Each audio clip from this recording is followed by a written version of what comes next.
with it, BlakGooseTV family. It's your boy Fluence Boxing, double salute. I'm back in the building with some boxing news for my people. So hopefully y'all paying attention.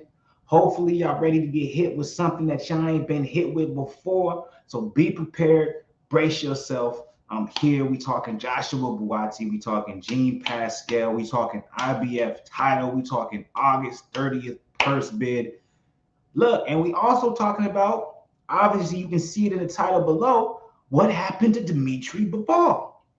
So we're going to get into all those topics. We're going to try and come into a conclusion. We're going to try and figure out, is Jean Pascal versus Joshua Buatsi really going to happen? We're going to try and figure out what's going on with Dmitry Bivol. We're going to do all these things. You feel me? So make sure y'all tuned in, y'all locked in, y'all paying attention, because we're going to get into the nitty gritty. We're going to get into the details, and we're going to do our best to try to put the pieces of the puzzle together so we understand what the fuck is going on. Because I'm going to be 100% with you when it comes to Jean Pascal. I love you, Jean. You're a legend. You've been in the game a long time. And not only have you been in the game for a long time, you've done some amazing things in the sport that, we can't say anything but respect to. But at the same time, he does have some schmut on his name. He does have some bullshit when it comes to his career to an extent. You know what I'm saying? It's no disrespect to him, but this is what it is. It's public knowledge. We all know when he fought Buatsi. The last time, I think it was in 2017, 2018. Let me not go that far back. I'm sounding like an old nigga. I think it was like 2019, because I think it was like 2 to 3 years ago. So 2019 or 2020. Obviously he beat Buatsi. A lot of people thought Buatsi was going to beat Jean Pascal. It was the rematch that they had previously. I can't remember if it was a trilogy fight or the second fight, because you guys remember Jean Pascal knocked out Buatsi.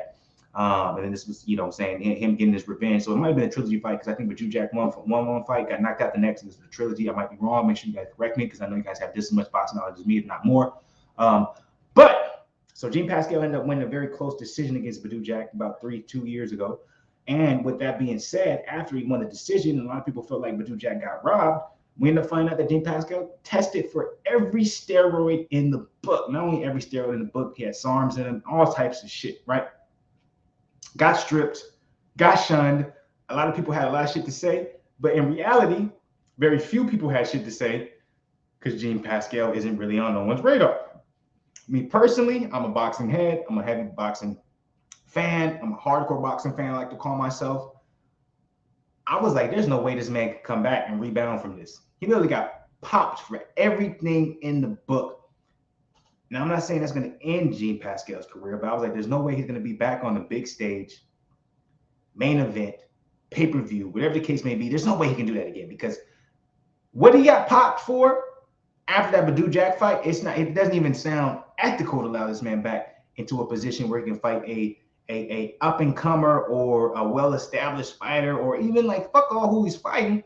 The fact that he even has a chance to fight the title just doesn't seem right? And there should be backlash. There should be people saying, ain't no way this should be happening. Ain't no way this should be taking place. But of course, this also shows you the fickleness in boxing fans. And I love to point this out when it comes to boxing fans, because it's like I'm almost coming at myself, right? A lot of y'all don't know I'm a Big Baby fan. I love Big Baby Jim Miller. Jim Miller is my guy. If you don't know that, then obviously you don't follow the channel. I've been covering that, his return, etc., etc. Big Baby Miller was shunned by the boxing community because he tested positive for a plethora of drugs. And a lot of people would say, well, no, fuck, that was his second time. You can't compare him and Jean Pascal. Well, Jean Pascal, that's not his first time getting popped. So you don't know your boxing. Shut the fuck up. So people shun Big Baby Miller, and it all comes down to who you know. You finna say some shit. If you don't know, it's not a big deal. So that shows you how fickle boxing fans are, because we shunned Jarrell Miller. We talked shit about him. We said there ain't no way he should be allowed back in the sport. Now he's back. He did his time. He did his due diligence, and we still have shit to say about him. But we have a guy like Jean Pascal who has been popped for just as much egregious things when it comes to the performance-enhancing drugs type of the game. He's been popped for this, if not more, the same amount of shit multiple times, but yet no one has anything to say about Jean Pascal. Not only does nobody have anything to say about them, I would even dispute, argue, testify, whatever you want to say, communicate, that people are probably going to be looking forward to this fight of Joshua Buatsi versus Jean Pascal. And who am I talking about? Us as American fans, because we don't really respect Joshua Buatsi, because we don't really pay attention to UK boxers like that. But we know who Jean Pascal is. So if you don't think there's going to be a small majority of U.S. boxing fans rooting for Jean Pascal to beat Joshua Buatsi, you don't know boxing. But at the end of the day, this is my opinion. So if you guys disagree with me, make sure you drop it in the comments below. But I just wanted to go ahead and just, throw that out there and be like, man, the double standards in boxing is bullshit. A lot of y'all boxing fans, a lot of y'all hardcore boxing fans, y'all really just biased toward the boxers that you really like. You always got an excuse. It is what it is. And the reason why I'm saying this with such confidence is because that's how I am.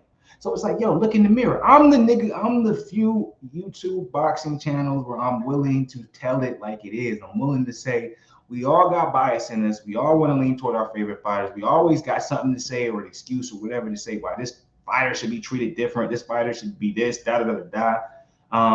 And like, I understand that. Like, I admit all that. Like, I don't be with the bullshit where niggas try to make it sound like, hey, what I'm saying is concrete, and if you don't agree, it's just because you biased. It's like, nah, nigga, you're literally anyway. I'm not gonna get into all that. So we're gonna get into this particular article coming from BoxingScene.com.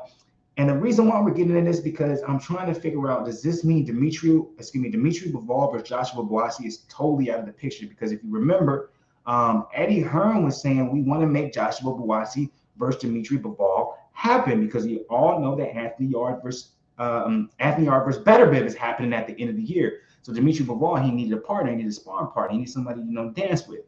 Now, he was saying that aggressively until Zurdo Ramirez became the mandatory for Dmitry Bivol. Once he became mandatory for Dmitry Bivol, we heard Eddie Hearn really started pressing the factor of we want Joshua Buatsi versus Dmitry Bivol. During that time, then all of a sudden out of nowhere, the IBF said we need Jean Pascal versus Joshua Buatsi. So it almost seemed as if the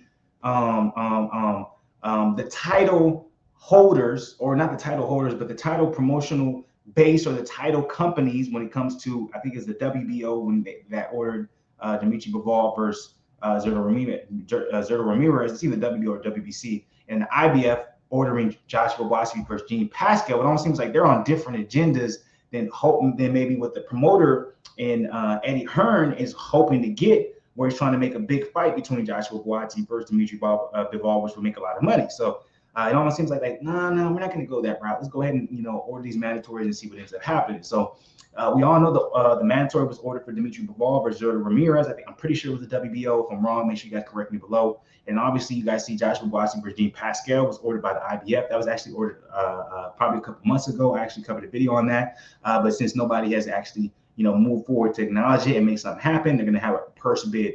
So what does this mean for the possibility of Joshua Buatsi versus Dmitry Bivol happening? Me personally, it's not a good sign for anyone who wanted to see the fight happen. The only way that we're going to see Joshua Buatsi versus Dmitry Bivol happen is we have to have Eddie Hearn step in and say, yo, this purse bid isn't going down. I'm already putting the money down, getting the contract signed for Bivol versus Joshua Buatsi. The only reason why I'm very skeptical at that even happening, and I think this is going to be the route that's going to happen, is we're going to see Bivol versus Zurdo Ramirez, and we're going to see Buatsi versus Jean Pascal, is because we have such two differing dates. Bivol, he fought a lot sooner, a lot more recently than Joshua Buatsi did. So is Bivol waiting and needing a little bit more rest and saying, hey, I'm going to fight a little bit more toward the end of the year? And if that's the case, Joshua Buatsi, you have to make the choice to either wait that long, put yourself on the sideline and shelved, which I think they were willing to do, but the IBF they took a step in. They were like, hey, we're not going to let you just wait for this Dmitry Bivol fight. You got to fight Jean Pascal. I don't understand it. Nobody wants to see Jean Pascal versus Joshua Buatsi. Let's be 100%. I don't know where this is coming from. Why they're even ordering it? Like I said, double standards. Big Baby Miller's been shitted on. We get Jean Pascal came and fought 2 fights after getting popped, and now all of a sudden he's an IBF title eliminated. What the fuck? I don't know. I don't understand it. It doesn't make sense. It's stupid. I think they're really trying to do something where they're trying to make sure Joshua Buatsi versus Dmitry Bivol doesn't happen. It seems a little sketchy. I'm gonna leave it alone. Anyways, let me know what you guys think about this. We're gonna get into the nitty gritty of this particular article. It's a little bit later than usual, but go ahead, hit the like button below. Subscribe to the channel, man. Road to 5K before the end of the year. You already know what it is. Notification game, comment on this joint. But let's get into this article, man. Because, man, this shit don't make no sense to me, bro. It says, Joshua Buatsi, Jean Pascal, IBF title eliminator heads to August 30 purse bid. Another ordered fight featuring Joshua Buatsi is at the mercy of the highest available bidder. BoxingScene.com has learned that a purse bid hearing has been assigned to determine promotional rights to the IBF ordered title eliminator between English Buatsis and Quebec's Jean Pascal. The IBF scheduled the hearing for August 30th after the negotiation period expired without a deal, because no one wants to make that fight. On July 22nd, 2022, the IBF ordered Buatsi and Jean Pascal to begin negotiations for the IBF light heavyweight eliminator for number 1. An agreement cannot be reached with the time frame set forth by the IBF. The IBF is ordering a purse bid in these offices on Tuesday, August 30th. Bids must be submitted by 11:45 Eastern time. The winning bid will be split 60-40 in favor of Buatsi as a higher ranked challenger per IBF rule. The remaining 40% will go to Pascal as a number 6 ranked contender. Landing the assignment due to the unavailability of number 4 ranked Anthony Yarde, who's going to be fighting Beterbiev later in this year, October supposedly. And number 5, Gilberto Zurdo Ramirez, who's supposed to be fighting Dmitry Bivol around the same time. Anthony Yarde is going to be fighting Beterbiev, both of whom have their own mandatory title fights in queue for this fall. England's Yarde is WBO mandatory challenger for Artur Beterbiev, which is going to happen, I said October, it's November in London. Oh, well, yeah, eyed for October 29th or early November, so I was right. Mexico's Ramirez awaits the outcome of WBA, so I said WBO, excuse me, it's WBA. Scheduled purse bid, hearing on August 21 to determine the promoter date and location for this shot at beating WBA champ Dmitry Bivol. So I know Eddie Hearn doesn't like this, but it seems like, you know what I'm saying, the title promotional companies are at the very end, you know what I'm saying, the title companies, I should say, to be more specific, they're saying, nah, man, fuck all this keep the love in the family shit. I want Buatsi versus Jean Pascal. I want Yarde versus Artur Beterbiev, and I want Ramirez versus Bivol. And as you can see, they're all mandatories that have been ordered by the perceiving or standing title businesses or promotional, whatever the fuck you want to call them. So that's interesting. I haven't seen this in a long time. So I gotta respect it. But so Hearn, and this is what I'm talking about. Hearn promotes Buatsi and co-promotes Bivol, filed a permit with the WBA seeking an exception for Bivol to bypass his mandatory to face Buatsi. That's what he wants. Hearn wants to keep the money in the family, keep the love in the family. Bivol versus Buatsi, and whoever wins that is going to fight the winner of Beterbiev versus Yarde. Because at the end of the day, Hearn will be making way more money than that. But there's a lot more risk coming when Bivol fights Ramirez. The money split. Buatsi fights Pascal. The money splits, and there's a good possibility that, let's say, Buatsi loses to Pascal. Now Buatsi versus Bivol is not happening. Bivol loses to Ramirez. Now Bivol versus Buatsi is not happening. So I understand why Eddie Hearn's like, yo, I don't know, come on, man, don't play me. So actually, I'm not gonna read that. The 39-year-old, so Pascal's 39, not 40, returned to the title stage following a 12-round unanimous decision win over previously unbeaten Ming Fan Long on May 20th. Fan Long entered the fight as the number 1 contender with hopes of challenge Beterbiev, who at the time was 4 weeks out from his eventual round knockout of Joe Smith. So that's I'm gonna say I'm sorry to Pascal, because I thought the last person that you beat was a scrub, but apparently it wasn't. He was unbeaten, and he was someone who was looking to hopefully beat you and then get a chance at Beterbiev. Pascal ruined those plans, dropping for Long in the 9th round of the Pro Box TV main event en route to a competitive but unanimous decision in his first fight following a 28-month layoff. Pascal hadn't fought since the 12-round split decision win over Badou Jack in December 2019.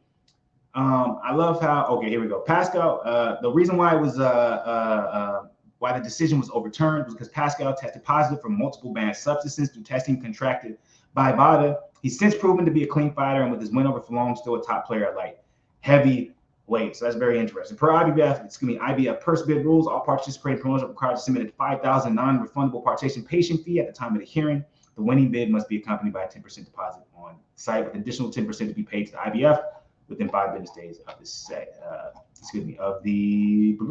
session. So it looks like, man, the WBA, the WBO, and the IBF is like, look, man, I got plans for these light heavyweights, man. We're not gonna allow the money to stay in the family. Oh, this promotional company has this fighter, so we're gonna make sure everything stays within it. And they're like, nah, we ordering mandatories. These guys need to fight their mandatories and beat them if you guys want to do what you want to do when it comes to you guys' light heavyweight division. So most likely we're gonna see Buatsi versus Jean Pascal before the end of the year. We're going to see Zurdo Ramirez versus Dimitri Bivol. They're going to see Artur Beterbiev versus Yarde. And most likely the winner of those 3 fights will end up clashing.